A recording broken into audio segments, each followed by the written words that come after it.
Տարածքների փոխանակման սկզբունքով դասագրքային օրինակ է Հնդկաստանի եւ Բանգլադեշի միջև տեղի ունեցածը։ 2015 թվականին երկու երկրի միջև ստորագրվել է պայմանագիր Land Boundary Agreement անունով։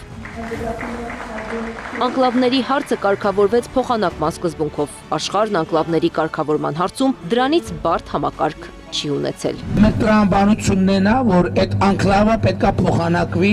անկլավի հետ եւ այն ինչ որ իրանց հսկողության տակ է, մնա իրանց հսկողության տակ, այն ինչ մեր հսկողության տակ է, մնա մեր հսկողության տակ։ Անկլավների փոխանակման սկզբունքին 4 տարի առաջ համաձայն էր Նիկոլ Փաշինյանը։ 4 տարի անց մոտեցումները փոխվել են։ Նոյեմբերի 8-ին Փաշինյանն Արցվաշենն ու մյուս օկուպացված տարածքները վերադարձնելու մասին է գրել։ Ինչ խնդիրներ կարող են առաջացնել մոտեցման այս փոփոխությունը։ Այն ինչ որ առաջարկում է Ադրբեջանի եւ մասնավորապես Վաշինգտոնի փաստաթղթերի միջոցով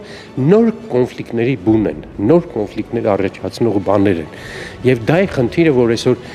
մենք բողոքում ենք, Հայաստանի իշխանությունները չեն հասկանում կամ հասկանալով հանդերձ այս ամենը անում են, կոնֆլիկտների նոր օջախներ են ստեղծում։ Մանուկյանը հիշեցնում է Արցախյան շարժման ու պատերազմին հաջորդածը, երբ անկլավների հարցը կարգավորվել էր փոխանակման սկզբունքով, այսինքն Հայաստանը չի պահանջում Արցվաշենը, Ադրբեջանը Հայաստանում գտնվող անկլավները։ Փաշինյանը ակտիվացնելով անկլավների թեման հրահրում է վիճակը։ Այս իշխանությունը ակտիվացրեց այդ խոսքը, այս իշխանությունը գրգռեց ադրբեջանական